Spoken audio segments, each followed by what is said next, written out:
कहानियों की गुल्लक। आज हम सुनेंगे बातूनी कछुए की कहानी। एक तालाब में एक कछुआ रहता था।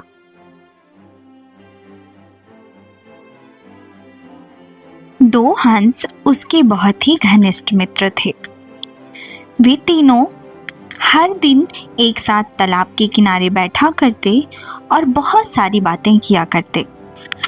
शाम होने पर तीनों अपने अपने घर की ओर चले जाया करते। इस तरह उनका जीवन बहुत ही आराम से गुजर रहा था। कछुआ हर दिन उन्हें अपनी रोजमर्रा की बातें बताया करता। हंस चुपचाप उसकी बातें सुना करते थे। एक बार बारिश न होने की वजह से तालाब में सूखा पड़ने लगा। तब कछुए को बहुत चिंता होने लगी। उसने अपने हंस मित्रों से कहा कि अगर ऐसा ही हाल रहा तो मैं बिना पानी के ही प्राण त्याग दूंगा। तब उसके दोनों मित्र भी बहुत दुखी हुए। कछुए की यह दशा उनसे देखी न गई। वे आपस में मिलकर एक योजना बनाने लगे। उन्होंने आपस में विचार विमर्श किया और सोचा कि हमें कछुए को इस मुसीबत से बचाना चाहिए।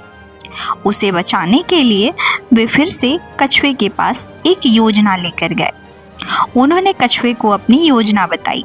उन्होंने कछुए से कहा कि मित्र, हम तुम्हारे लिए एक सरोवर ढूंढ देंगे और तुम्हें उस सरोवर तक बहुत ही सुरक्षित तरीके से पहुंचा देंगे।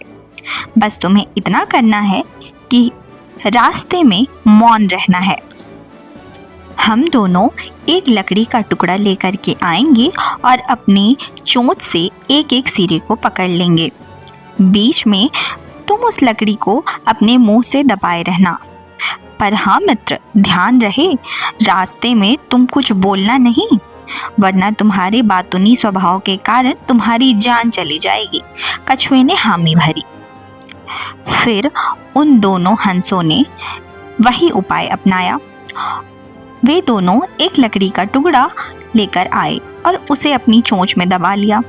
कछुए ने भी बीच के हिस्से को अपने मुंह में दबाया। फिर उन तीनों ने साथ में उड़ान भरी। अभी उड़ान भरकर वो कुछ दूर गए ही थे कि कछुए को बीच में कुछ बोलने की इच्छा हुई। पर जैसे ही उसने मुंह खोला, उसके मुंह से लकड़ी छूट गई और लकड़ी के छूटते ही कछुआ गिरने लगा। गिरते गिरते वह सीधे जमीन में आ गिरा।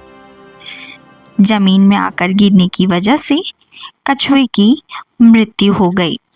कछुए के मृत शरीर के पास दोनों हंस काफी देर तक बैठे रहे और मन ही मन सोचते रहे।